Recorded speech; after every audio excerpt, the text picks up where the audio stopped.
How long did it take? Was it more than one day? No. You have to go up and then acclimatise. It's not obviously not Everest, but it's like a small version. It's getting there. But I had never experienced that before. I thought, well, I'm fit. I'll be all right. I'm strong. I can walk up a big hill. No. Really?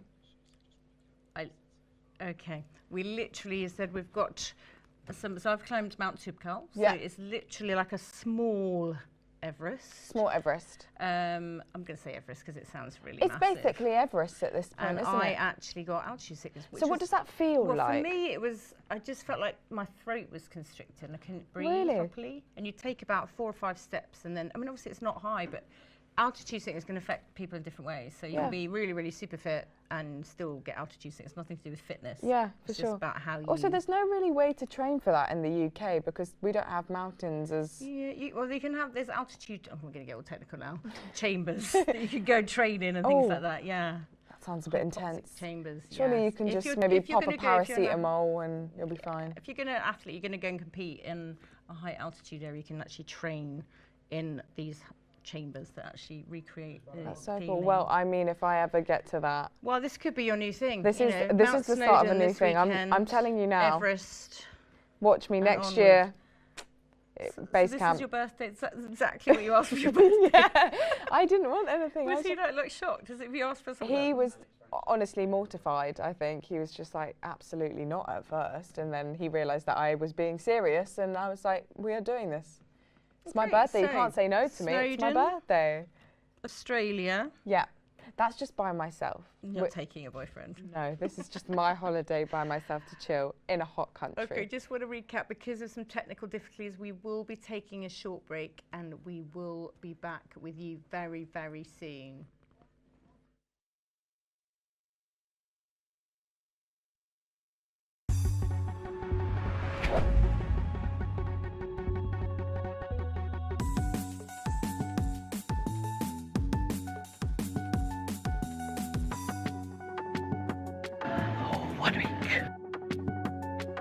Hi, I'm Jocelyn. My name's Ethan. I'm MJ. I'm Jamie, I'm the director. I'm Olivia. Hi, I'm Callum. I'm Bill. So, I'm Elliot. Hi, I'm Callum. I'm the lighting director for today. I'm going to be vision mixing. I'm the script supervisor and I'm responsible for timing for the show. I'm producing the first 12 hours of the show. So I'm the content operator. So, I'll be running the auto cue. And I'm also running the auto cue here. I am sound. Hi, I'm Lily, I'm a floor manager. I'm Alex, I'm camera operator. I'm Alex, I'm the assistant floor manager.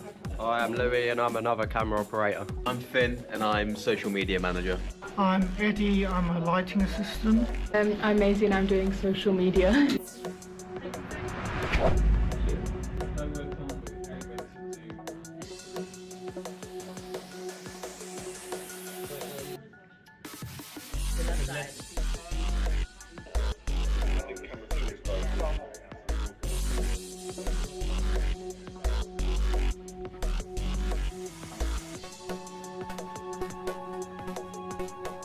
"24 hours is going to be nuts."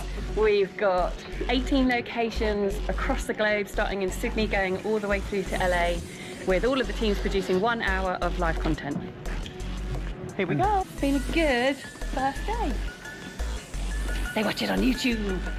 Account you need is a Media Talent Manifesto. Please subscribe. We need as many viewers as we possibly can.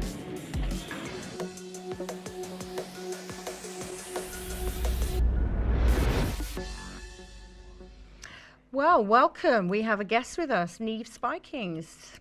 Hello, thanks for joining us. Oh, thank you. Well, tell us a bit about yourself and how you got involved in this crazy project.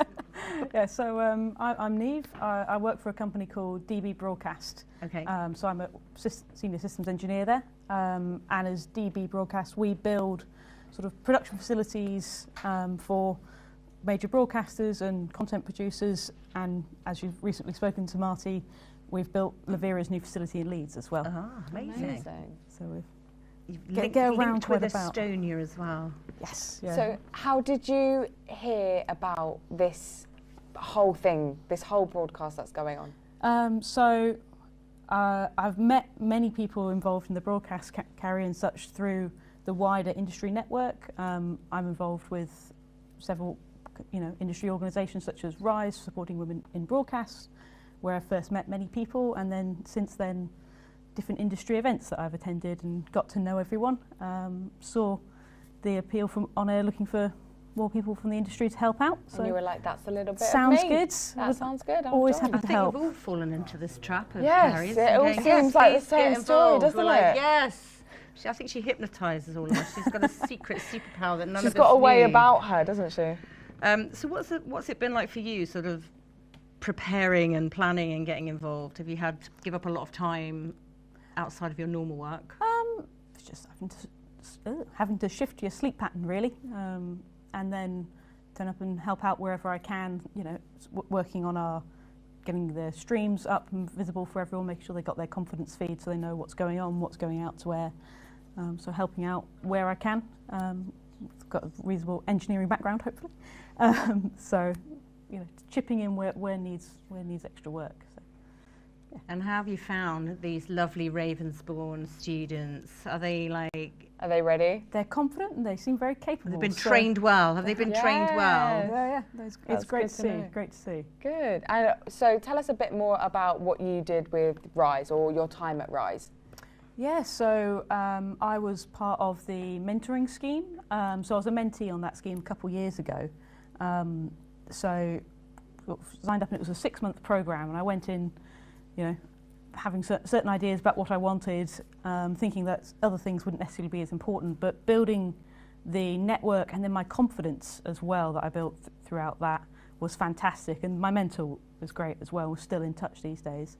And then couple of years ago, 2 years ago, I jumped the fence, became a mentor as well. So it's now my 2nd year mentoring, helping people. And for people that might not know much about RISE, would you care to explain maybe how you can get into the mentee program and things like that? Yeah, so RISE is a global initiative now.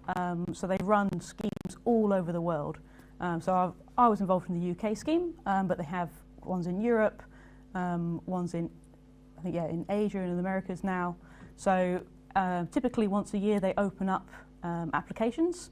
So you write a relatively short application about what you're looking for, what you're hoping to get out of the scheme, and then they work really hard to try and match you with the right mentor. So there's a big pool of mentors who offer up their time, very experienced people in the industry, and they work quite hard to match you together, and then you can spend the next 6 months working with your mentor. They run sessions and things as well to help training your work on LinkedIn or your speaking abilities, and you build a really tight-knit cohort together with your fellow mentees. Still lots of people working on here. We're on similar cohorts as each other, and I'm still very much in touch with my other mentees. It's a really nice network. So you mentioned you're becoming, obviously originally you were a mentee, and you had clear ideas of what you wanted. What were those things? Just to give people a bit more insight of what to write or what type of things that they may or may not be looking for. So it totally varies what different people are looking for. My 2 mentees over the last 2 years have looked for different things than what I looked for. What I was looking for, I had very clear long-term goals. I want to reach sort of senior leadership within the broadcast and media industries, particularly within technology. I started out, a couple of years out of uni as a sort of, new systems engineer, support engineer, and I didn't know how to get from that to how do you become a CTO, for example. And they worked really hard and matched me with someone who started out as a broadcast engineer, and she was a CTO. So working with them helped me figure out what are going to be the next steps that I can look, because it's a bit scary, at all points in your career going, what do I do next? And people have that experience at all ages, all throughout their career. They might be doing one thing for 30 years and want to pivot and go, what do I do next? Or they might be new to the industry and trying to figure out what is out there at all. So. And what you enjoy doing and what you're good at. 100%. And like you say, these type of events that we've got here gives people sort of little snippets of what goes on in a huge production like this, of all the aspects coming together and working together, which is amazing. Would you have any words of advice for people that are wanting to apply for RISE? To be on the scheme, I think just be very honest and open about what you're looking for. You know, don't be afraid to be sort of almost vulnerable with what you want, and try and figure out what it is that you want to get out of it. Because if you go in and go like, I want some help maybe, it's a bit wishy-washy. What they want is to be able to see, you want help with navigating this kind of issue or whatever. And that might evolve during your time on the scheme. Sure. You know, you're not nailed down to only tackling one thing. But that sort of helps formulate what you're looking for and gives you the best chance of getting a positive result out of it as well. And have you done any other volunteering? Obviously you volunteered to be here today and they won't let you go. 24 hours we're here. Any other projects that you, okay, well let's open up, not even just volunteering, any other projects that you'd like to be involved in that you've seen? Oh wow. Well, I've been involved with the Rise Academy for quite a few years now, which is great for giving students, well kids, so to speak, you know, in primary school, well not primary school, but secondary school age students, the opportunity to, you know, get hands-on with kit and find out about roles they didn't, which was the kind of opportunity I wish I had when I was, you know, in my teens. No idea what I wanted to do. Ended up here, but which is great, and we're very, very thankful for you to be here. So thank you, Nate, for joining us. Next up, we'll be taking a look at Montgomery College to see what they'll be up to a bit later. So need to refresh the memory.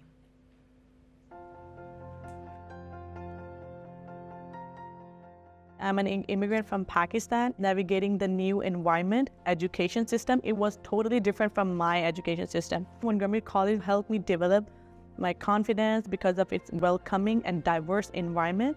I just came from Ghana in 2022. I was looking for a college that was in my budget, something that wasn't going to put me in debt. I have always looking for a place where I can build a strong foundation in engineering. And Montgomery College have given me the opportunity. It is affordable, support, diverse, and have so many resources that have helped me just not grow personally, but also academically. I was looking for a strong foundation in cybersecurity, and MC offered the blend of academic excellence, hands-on learning, and affordability. I was born and raised in Panama, and 2 years ago I was still working and living in Panama.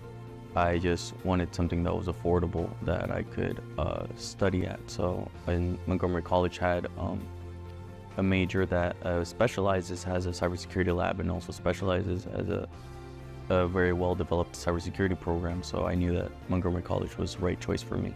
I'm an immigrant student. I didn't go to high school here in America. And when me and my family moved here, I really didn't think I was going to be able to go get a higher education. And I got here. I really liked the people here. My advisor was really nice. He walked me through how to get to a four-year university after finishing my 2 years here, and I realized I could get an education, so that's why I chose Montgomery College. I grew up in Montgomery County. The reputation of Montgomery College just precedes itself. I was super excited to go ever since I was in high school. My long-term goal is to work for the federal government for the cybersecurity because I want to contribute to the security of our country and critical infrastructure. My goal is to become a mechanical engineering and use my skills to contribute to the United States. I want to become a lawyer, specifically a patent lawyer, so tax lawyer. I'm hoping to transfer into an anthropology program at a four-year school.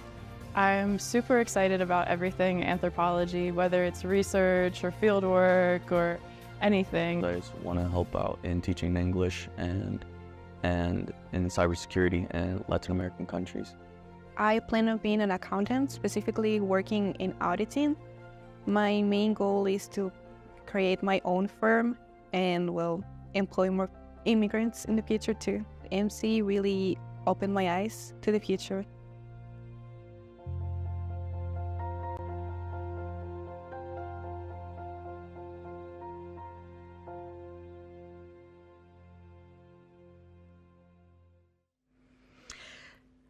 Hello, everybody. We are here. We're standing up. We've been sitting down for so long. Yeah, I needed to move my legs. It's 6:18 a.m. here in the UK at Ravensbourne University, and we have had enough of sitting. Yeah, because we've been sitting for about 5 hours. Yeah, on and off. yeah. We have had my legs are feeling stiff, up, but we need to actually start moving again. So we're going to start. So if you want to join in at home, please do join in at home. In the gallery, crew, anyone wants to join in. I feel like I'm on a Good morning show, breakfast show. So, that's what reaching up above your head. Yes, beautiful. We're going to curl down. Imagine you're drawing a line with your chin down the center of your body. Just curl down, bend the knees. Just let the body hang. Hang, hang, hang, hang, hang. This is going to show how And then roll up again. I'm not going on this floor because my microphone unbelievably unstretchy I am. And stretch up. Okay, let's just move it back a little bit so we've got a bit more space. Got some arm room, more yeah, space. sorry. So, legs wide. Gosh. We're just going to literally move from side to side. Just get those knees. Like a skiing motion. If you ski like that, you're going to be in trouble. It's a bit like you're rowing earlier. I've never skied, well, once. This is not skiing, so we're getting old school. Can you tell I used to be aerobics instructor as well? No, really? Couldn't tell. Do a little hamstring curl. Oh. Flex the foot. I feel like we need I feel like we're in Zumba. Yeah. I did used to teach Zumba as well. Did you? I've done everything. You've done I've absolutely been there, everything. done that. The hands are going. Do you know how to do a grapevine? That's the question. What's that? Step behind, step together. Step behind, step together. Okay. Step What's behind. this like? This is old school aerobic move. Ah, step Zumba. behind, step, not Zumba. Sorry, what's the Aerobic. difference? Tell me what's the difference. Salsa and oh, I can do that. Fast stuff like Wait, that. Too much feet movement. Step behind, step together. It's a grapevine, people. Oh my gosh. Keep your time. 1, 2, 3, 4. Okay. 1, 2, 3, 4. You can add some arms. Oh. Amazing. I'm loving this. This feels so good on my legs. We're feeling better. We're feeling so much better. Fantastic. Okay, we are going to head back to Abu Dhabi now yes, I believe see what they've been up everything to. is all good.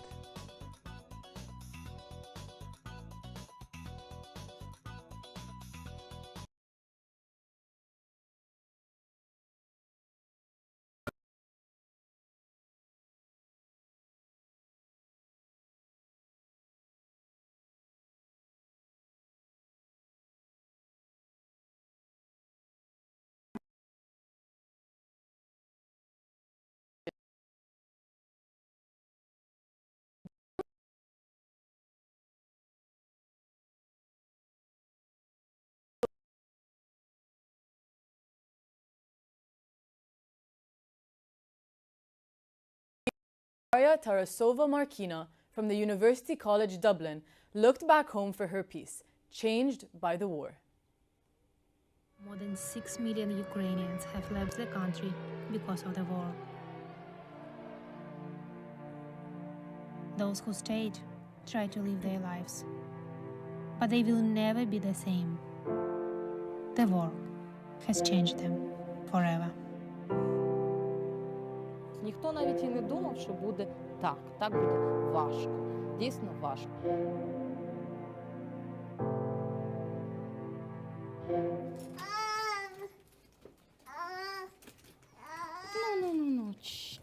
Мене звати Марія, мені 33 роки, я українка та мати 2 синів. When the war started in Ukraine, Maria was 9 months pregnant. Through empty streets and under the sounds of sirens, she went to the maternity hospital. Кого чекає? Хлопчика, так. Хлопчика, захисника майбутнього. Russian soldiers were about 20 kilometers from the maternity hospital. Despite the constant heavy battle, new man was born.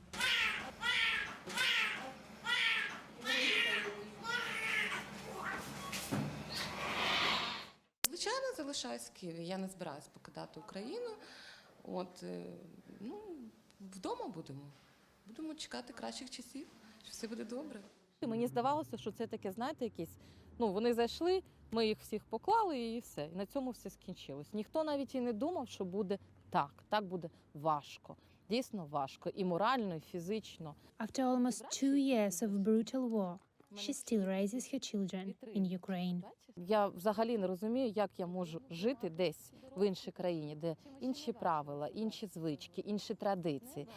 Але саме головне, тут моя сім'я, тут мої батьки, мій брат, який зараз знаходиться в лавах ЗСУ. She stayed, but the war has changed her. Знаєте, якщо раніше я була така весела, енергійна, позитивна людина, то зараз мені морально дуже важко. Я дуже сильно змінилась, я стала злішою, я стала агресивнішою по відношенню до іншої національності людей, до нашого ворога. Я відчуваю в собі таку, знаєте, лють, ненависть до них. Мабуть, це неправильно казати, але я їм бажаю того ж самого, відчути те, що відчуваємо ми. Відчувати ці вибухи, відчувати цю втрату людей. Я стала дуже така жорстка. Мій емоційний стан похитнувся. Я така, знаєте, неврівноважена вже трохи. Я інколи себе навіть не контролюю емоційно. Я можу лишній раз насварити старшу дитину, там, зірватись просто на ньому. І я розумію, що він не винен в цьому. Це все тільки от мій цей психологічний стан. Інколи навіть думаю, що мені потрібен психолог. Despite all the difficulties and war threats, the young lady with 2 kids still has hope and plans for the future. Я дуже люблю дітей, я це хотіла цю дитину, другу, я ще й третю хочу, ще й п'яту хочу насправді. Їх так багато, але ти ще не вмієш рахувати. Але гарні пташки, так? Ще десь білочка в нас є. Подивись, які пташечки. Бачиш? Тьом. Ага, тебе щось інше цікаве. О, скільки там пташок. Бачиш?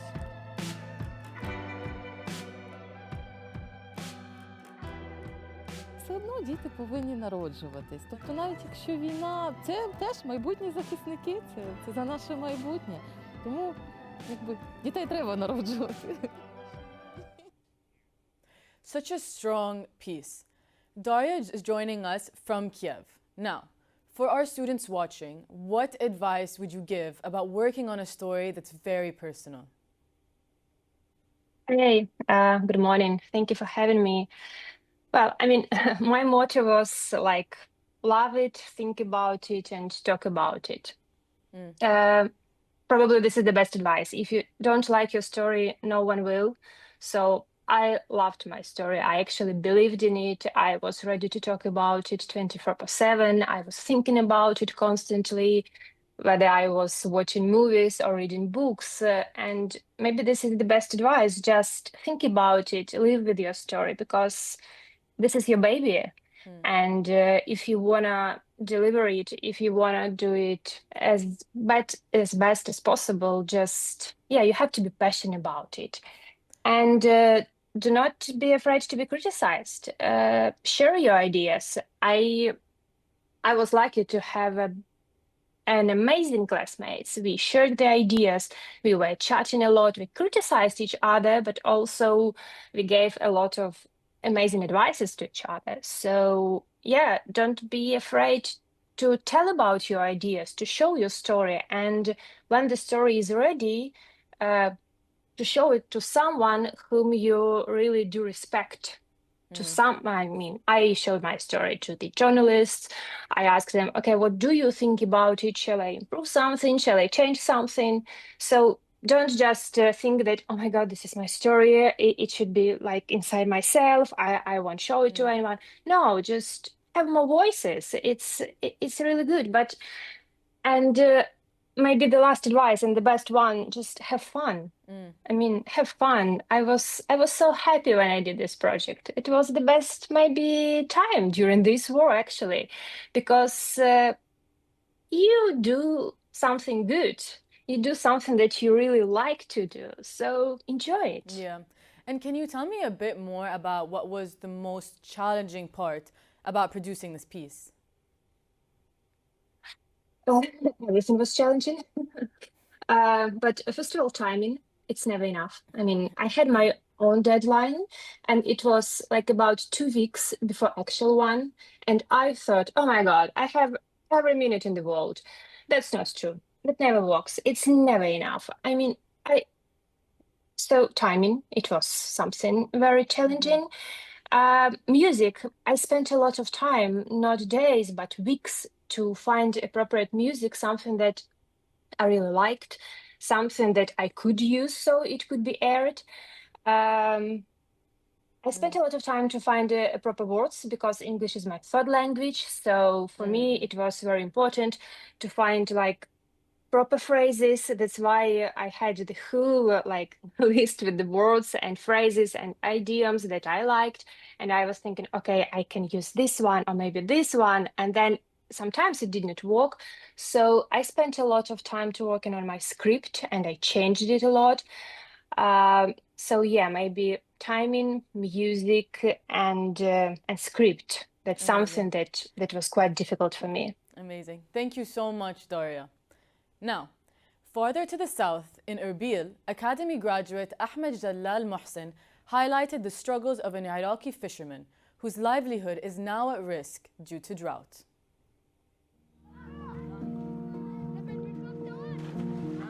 Here is the 5,000 years old marshes of the cradle of civilization. Following multiple years of drought, they are drying up. The inhabitants of the Sumerian lifestyle, the Maadi Arabs, have lived here for centuries, but their lifestyle is under threat. من قلة المياه صارت عندنا شحة بالأسماك وتربية الحيوانات. كنا هم عايشين على تربية الحيوانات هم اللغت. وهذا ذا ماكو ماي، لا قصب يصير، لا صيد يصير، لا سياحة تصير شغلتنا إلى أسوأ. Water scarcity is turning the marshlands to barren desert, and rising temperatures are causing more evaporation. الأمطار السنة عندنا هم شوية السنة أشوى. مطر بيه 5 مرات 6. هذا شوي الماء من وراء الأمطار والسيول. بتموي راح ينشف هذا الماء. إذا ما زيادة ينشف، وإذا نشف بعد.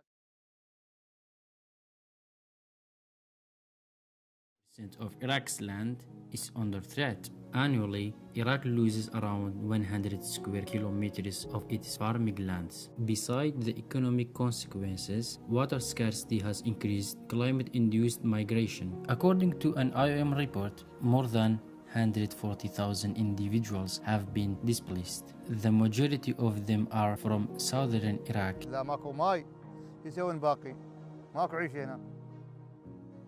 يهاجرون.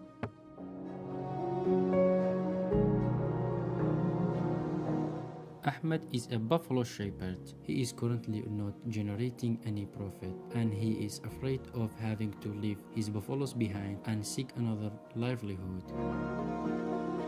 الأفضل على هاي الحطة السنة هي الشيء بعد ينتهي كرة حلال. بحيث قبل كان عندنا هواي حلال كلش كثير. العدة 150 راس، هسه بقى كل واحد 25 راس 20 راس.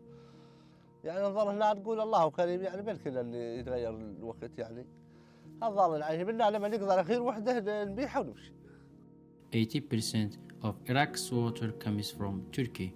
This excessive reliance rate, mismanagement of water, inefficient farming practices, and already dry climate makes it the fifth most vulnerable country to climate change. يتفقون ويا الدولة التركية، أنت ويا تركيا، ويفتحون لنا ماي. إذا فتحوا لنا ماي، هاي المناطق كلها جاية تعيش حرة. The question remains, will the Iraqi government reach an agreement with Turkey regarding the water issues?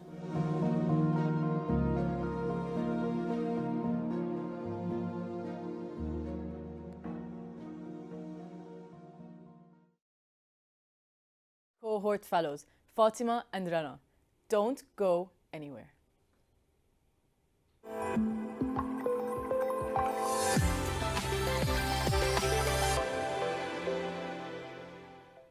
CNN Academy is turning 5. From Abu Dhabi to the world, we're empowering the next generation of global journalists. Welcome to CNN Academy. We have 140 students from all around the world. We've delivered more than 1,000 hours of immersive learning and hands-on training. It's been an incredible week. Partnering with leading media organizations and universities from across the world. We bring the newsroom to the classroom. Find out more at academy.cnn.com. CNN Academy is turning 5. From Abu Dhabi to the world, we're empowering the next generation of global journalists. Welcome to CNN Academy. We have 140 students from all around the world. We've delivered more than 1,000 hours of immersive learning and hands-on training. It's been an incredible week. Partnering with leading media organizations and universities from across the world, we bring the newsroom to the classroom. Find out more at academy.cnn.com. CNN Academy is turning 5. From Abu Dhabi to the world, we're empowering the next generation of global journalists. Welcome to CNN Academy. We have 140 students from all around the world. We've delivered more than 1,000 hours of immersive learning and hands-on training. It's been an incredible week. Partnering with leading media organizations and universities from across the world, we bring the newsroom to the classroom. Find out more at academy.cnn.com. CNN Academy is turning 5. From Abu Dhabi to the world, we're empowering the next generation of global journalists. Welcome to CNN Academy. We have 140 students from all around the world. We've delivered more than 1,000 hours of immersive learning and hands-on training. It's been an incredible week. Partnering with leading media organizations and universities from across the world, we bring the newsroom to the classroom. Find out more at academy.cnn.com. Welcome back. I'm Fatma Al-Kaabi from last year's Abu Dhabi cohort, and I'm so happy to be joined by Rana Afifi. Hi, Rana. Hi, Fatma. How are you doing? Thank you for having me. Thank you for being here. Do you believe it's been almost a year since we joined the academy? Time really flies by. It was so tough finding visuals for our AI stories. I remember that. I agree. But I think you did a really good job with your piece. As a fellow inventor, I really enjoyed watching it. Thank you. It was very fun to work on it. Should we watch it? Yeah. Logani, a 13-year-old Emirati inventor of Dr. Robot, an AI-powered healthcare innovation designed to serve patients Guys, my around mic the is globe. not working. I can't hear Dr. Robot aims to serve the health of anyone patients by providing medical consultants to the patients around the globe and communicating with the doctor at any time and anywhere to quickly respond to emergency situations. So this is the Dr. Robot. As I said, it has more than one system.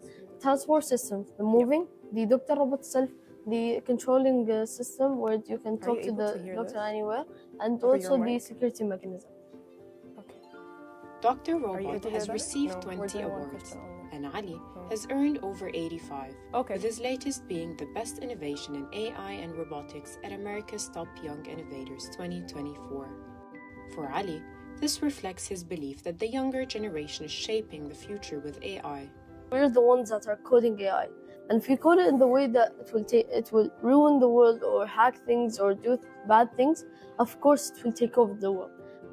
We're using AI so it can detect the things that happen to the patient through the information that's getting through the sensors. As also we're using AI in the security mechanisms. We're using machine learning, which is a type of AI.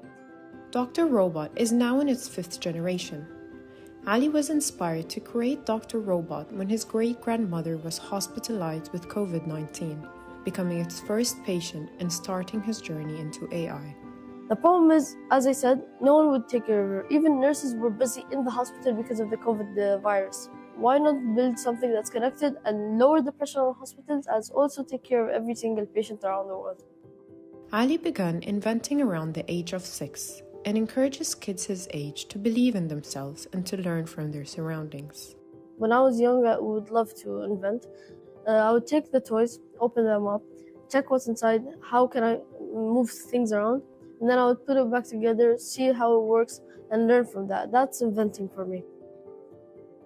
I grew up, I just want to be one of the people from our country that keeps a print or a fingerprint on the planet, or to the whole world that he did something that will help everyone from the beginning of the invention to the end of the invention. Rana Afifi, CNN Academy, Sharjah. Amazing story, Rana. Can you walk us through the process of producing this piece step by step? Sure. I was actually very happy that I came across Ali on social media because I was very curious to see how this upcoming generation is dealing with AI. It has become a very controversial topic. And we don't get to hear this demographics opinion about AI often in the media. And Ali is using AI as a tool to give back to the community and to improve his invention. And of course, I mean, shooting with a minor, I had to get consent of both parents before shooting. And it was very important for me to sit down with Ali 10 minutes prior to kind of build a relationship, build a trust. And it really did help make my interview and shoot go more seamless. And I was very keen on getting all my questions answered from Ali, because with shooting with minors, often you find parents holding the mic, but of course with fact-checking and from the parents and from other sources. But Fatma, you did a whole different experiment yourself. You took your project to a different direction. Can you tell us about that? Yes, I did. I actually conducted an experiment to see how AI can affect culture. But I think it'll make more sense if we watch it together. Yeah, I agree. Everything you see. I'm Fatma, and this is how I fooled the world using deepfake technology. Deepfakes are AI-generated videos that swap faces and identities for entertainment purposes. They've become increasingly widespread and very convincing. This raises questions about how well AI can represent different kinds of people and how accessible creating such videos has become. I wanted to see if AI could do more than just mimic my face. Could it capture my Emirati identity, my clothes, my voice, my accent, and my essence? I used personal photos and videos from my social media to train the AI, testing its ability to replicate what makes me, me. It took multiple trials and a lot of data. Beyond my appearance, I had to capture my tone, my accent, things deeply connected to my cultural identity. It's those nuances that AI historically struggled to replicate. Seeing an AI version of myself has been surreal. I think it's convincing on the surface, but there are subtle differences that I can tell in terms of my accent and the movement of my face. I wonder if it's going to fool people on social media. In terms of the process, it was very doable and straightforward. I just had to upload the right pictures to the website and wait a few minutes for it to generate this version of myself. If I could do it, imagine what AI experts can do with the tools they have. Once my deepfake was ready, I uploaded it to social media to see how people would react to this version of me. The reactions varied. Some were amazed, others unsure. In fact, 93% of the people who voted on my poll said the deepfake fooled them. But it raises serious concerns. If a simple deepfake could deceive so many, imagine the potential damage if used to spread false information or manipulate others. The problem movement of the mouse, but the voice or the sound is good. It's like it sounds more English, by the way, more US, but it's good. Professor Wazin's feedback highlighted something really important. Although AI can capture my appearance, cultural identity goes deeper. It's the details, the nuances. I also asked Bill Gates how we can prioritize cultural identities when developing AI technologies. If we think of this as a tool, you know, in a sense, it's culturally neutral, but it will always reflect the data that it's been fed. And so, you know, A, trying to make it have all of the appropriate data, and B, helping people who use it, you know, appreciate, okay, where should it essentially do the work on its own, or where, you know, humans need to intervene. As we move forward with AI, it's crucial to include different cultures and identities so they're part of this technology. We must also recognize the risks of deepfakes and use them responsibly to ensure that everyone benefits from the power of AI and not just a select few. So keep your eyes open and don't believe everything you see. Fatma Al-Kaabi, Abu Dhabi, CNN. I think the most interesting part was people believing it was actually you at some point. Yeah, it really surprised me. And how did you feel seeing yourself as deepfake? It was really weird. I think my perfect English accent really gave it away. And the whole purpose of the experiment was to see if it could capture my Emirati tone, and I don't think it was able to do that. I agree. And you know what was actually hard? Simulation week. Oh, please, Rana, don't remind me. All the sleepless nights and running around to catch our deadlines, it felt so real too. It did, and I don't think our audience would understand how stressful yet fun it was until they've seen an inside look, so...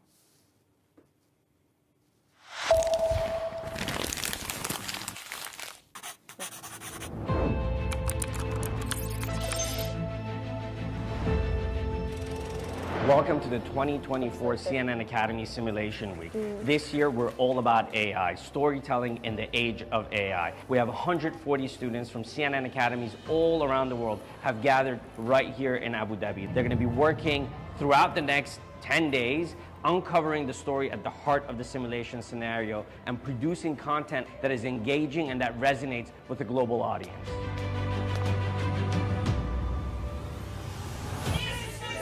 What were you getting in return for it? Protected Iranians while maintaining. So I think it's important. And all I can say, honestly, it's been an incredible week. I'm very impressed with the level of detail, the way the simulation was done, the way the instructors created this virtual world where oftentimes we really thought that this was for real, and we truly, truly got immersed into it. I learned a lot in CNN Academy simulation.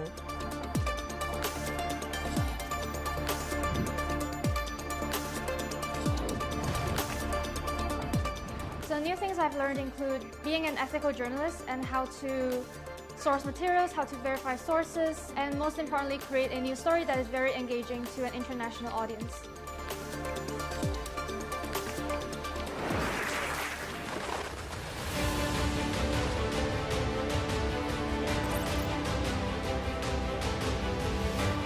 How can you have an internet cafe if there's no internet? Come on. May I ask you a question?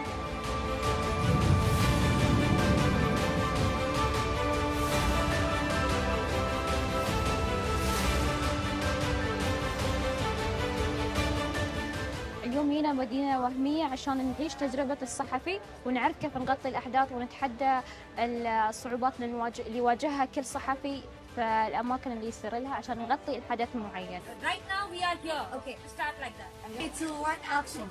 Right now we are here to cover the. Here we are reporting from Prainia. Maisa Mansour and Sonika Tank signing off from GNN. Alright, today we're submitting our final assignment, which is create content for CNN, and this is very interesting. I learned a lot. I got a lot of experience, especially from the professionals. This is very exciting. All the best. It's going. We're almost done. Just fixing the final things. She's doing so good editing. We're stressed. We only have an hour left. As in bots, trolls, misinformation, AI generated. Let me give you the USB key back. Even in this era of AI, and you've learned so much, the skill set that you have developed will take you on a remarkable journey as storytellers and as journalists.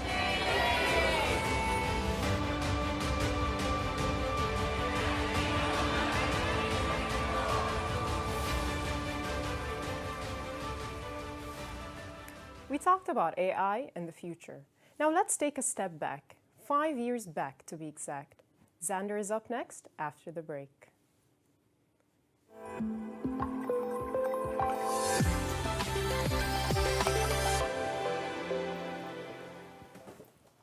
CNN Academy is turning 5. From Abu Dhabi to the world, we're empowering the next generation of global journalists. Welcome to CNN Academy. We have 140 students from all around the world. We've delivered more than 1,000 hours of immersive learning and hands-on training. It's been an incredible week. Partnering with leading media organizations and universities from across the world, we bring the newsroom to the classroom. You did a great Find job out more answering at the academy.cnn.com.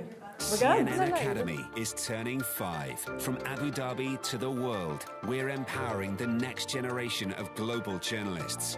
Welcome to CNN Academy. We have 140 students from all around the world. We've delivered more than 1,000 hours of immersive learning and hands-on training. It's been an incredible week. Partnering with leading media organizations and universities from across the world, we bring the newsroom to the classroom. Find out more at academy.cnn.com.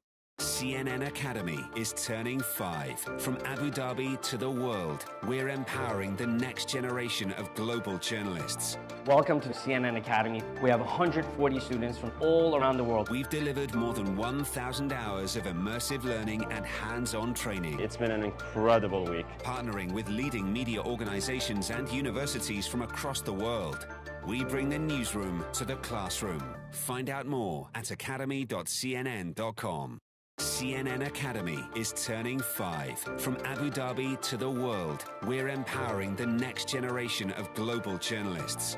Welcome to CNN Academy. We have 140 students from all around the world. We've delivered more than 1,000 hours of immersive learning and hands-on training. It's been an incredible week. Partnering with leading media organizations and universities from across the world. We bring the newsroom to the classroom. Find out more at academy.cnn.com. CNN Academy.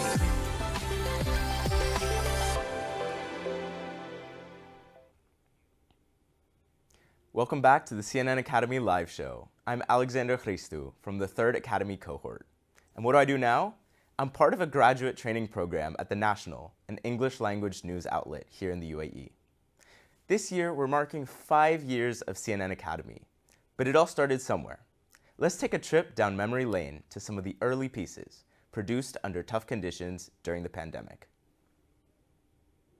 Mohammed Abdel Bari made it look super easy. He's a graduate, former CNN producer, and now a producer in DC. He covered the story of a music band, a very unique one. Have a listen.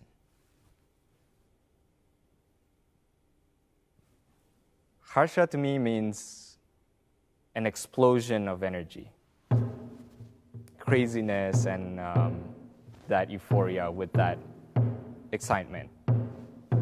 When you're excited, you kind of lose this sense of negative emotion, negative vibes. I think Harsha lives by that. We drop off all the negativity and we just carry with it the energy and the excitement.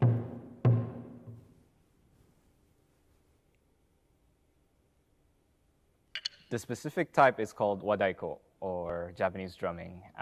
It involves a group of drummers, usually playing in unison or playing different parts, and also a flutist. Performing used to be very scary for me. Performing was something that gave me so much anxiety. It was stressful. But then I learned how amazing it could be. Harsha is all about having fun. It's from our name. Harsha is like a crazy fun band. Whenever I perform, I'm having fun. Harsha was found back in 2017 by the co-leaders of the group, Taryam and Yotaro. They just had this idea in their mind, and then slowly other members started to join. So in the beginning, it was just 3, and then we slowly started to have more members until we reached 10 members. We've been through a lot. We went to many places. We've been to Kuwait, we've been to Lebanon, we've been all over. I think we went to every emirate. We had a performance in every emirate. So yeah, we successfully delivered and entertained people. So I would like to say that we're successful. We had a bunch of shows lined up in different countries even, and all of that, thanks to COVID-19, was pulled off because, well, travel became very, very difficult. Ensuring the safety of all of our members became very, very difficult. And securing funding, well, that went down the drain as well. Taking what we call the Harsha experience online was very difficult. Our music is not something that you can just record in a studio and call it a day. It's different. It's an art. We play with such precision and timing, and the excitement that comes from the cheer and from the rowdy playing that I'm afraid just technology cannot bring to life at this moment. There's a lot to miss. The excitement of the shows, the scream of the crowd, the travel, the small mishaps along the way. I miss our Japanese members. They aren't able to come right now due to the pandemic. Will it go back to the days before COVID? Well, I think every show that we do is different. Every show is unique. We learn a lot along the way. And I think Harsha will come back different, but not worse. I dare even say better. Wow, now I want to learn Japanese drumming. Mohammed joins me now from Washington, D.C. Hello, Alexander. Hi, Mohammed. 5 years later, I have to say, I still don't know how to actually do Japanese drumming. But I will say, you know how to make a guy feel old at 2 a.m. I can't believe it's been 5 years. It's insane. Wow, Mohammed, you have a textbook journey from an Academy participant and intern to an associate producer at CNN, and now a producer in Zeteo. What's your top tip for current and future academicians? Ooh, top tip is a difficult one, right? Because, I mean, you've been through the program just like I have, and congratulations on the program at the National, by the way. So I would say maybe top tip or tip that stuck with me the longest is the idea that know what you're doing this program for, right? I mean, I feel like purpose-driven learning always sticks with you a lot longer. And so if you join it with the idea of, oh, I want to, and not necessarily that you just, this is what I want to do in life, and so this is what I'm learning this for, but this is what I want to try out. Because at the end of the day, the program doesn't provide you with like a job title that you would always chase after. People join it for all different types of goals and different career paths, but just having an idea of where you want to employ this knowledge that you're learning, this broad set of skills about a profession that's, you know, as old as time, storytelling. I feel like that helps a lot as you go through it. Fantastic. So speaking of storytelling, now as a producer, you've probably seen a wide range of stories. What do you look for in a story that makes you say, this is worth telling, or people just have to see this? So this is a tricky one to answer just because we live in the busiest time of news ever. Honestly, I mean, the last few years in news feel like decades, right? And so when you have so many different stories competing for that headline on a daily basis, right? How do you discern? How do you pick? Generally, any story that serves a purpose greater than itself is worth covering, right? But if I had to kind of nail it down to just a few items, I'd say three things. One is novelty, right? How new a story is. You can have 10 different stories that are developing throughout the day, but what's the newest? What's the thing that people haven't heard of before that is important for them to hear? The second is urgency. So if people didn't hear about this story today, would they still want to hear about it tomorrow? And you see this a lot with, you know, things like natural disasters and so on, that they're only as important as they are on the first day, then that importance diminishes on the second day. People want to hear about less and less. And then lastly, I would say is access, right? Are you equipped to tell this story in the best way, shape, or form possible? So at Zeteo, for example, we broke out the story on Mahmoud Khalil here in the US, the student, the protester from Columbia University who was detained by ICE, and now there are efforts to deport him. My colleague, Prem Tucker at Zeteo, was equipped to cover that story very well because he had access to a lot of people close to the story. He had the information, right? So I think access is just a very important part. And if I had to add a fourth, right, and that kind of goes along with it, is just understanding the story. But I think those are the main three things. Thanks, Mohammed. These are some great insights. Thank I know it's you, a super Alexander. early start for you, so thank you again. It is, but what a good start to this day, really. Always great seeing you guys. Also from that same inaugural cohort, Hassa Al-Asa profiled Emirati architect Abdullah Al-Mulla, the creative mind behind the Zayed and Gandhi Digital Museum. My name is Abdullah Al-Mulla. I'm an architect and designer and founder of Mulla Design Studio. When thinking about design, there's always a message or a feeling that I want to convey through the designs. I try to think of other elements like the texture of the material, the echoes of sound that it could make. Try to tackle different senses of the human being to deliver this message. One of my favorite projects is the Zayed and Gandhi Digital Museum. I was asked to design an experience that would relate to Sheikh Zayed and Gandhi. I was thinking of the human experience and how can I implement that. The theme that I chose for these two leaders was the unity. That's why I called it the Dome of Unity, and I used the idea of light and sound. So as you enter the pavilion, you start to see lights that are uniforming into one spot, and then you start to hear the Sheikh Zayed voice in the background on the day of the Uniting the Nations. بنين وبنات كلكم كبير وصغير شكرا لكم. Before the pandemic, my work was relying heavily on art installations and exhibitions to show people the work that I do. The daily life of me as a designer was me coming to the office, talking to the team, discussing the projects that we have. After the lockdown, this ability to communicate in this certain way was taken away. It took that human bouncing off idea interaction that we used to have. But I started doing other activities, having walks outside, exploring, which connected me more to nature. And that's where I found the ability to get inspired again. Nature allows us to understand being adaptive to our environment, being agile. The way they respond to their context is very intriguing. And this is something that I could definitely implement in my designs. After the pandemic, exhibitions were taken away. So as a way for me to re-implement my art installations into different designs, I started implementing them in interior design.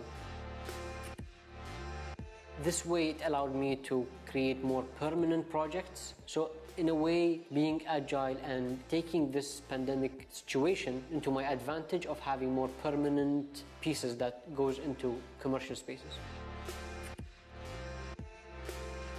If there's anything, since I was a kid, I ask a lot of questions. It's what I live by because I think we as humans, we need to have that curiosity. We need to understand where we're living, our context, what we're doing on daily lives and why are we doing it. And I think answering these questions help me in designing, but also helps me in understanding life. What an amazing story. That's a wrap from Abu Dhabi. Thanks for watching.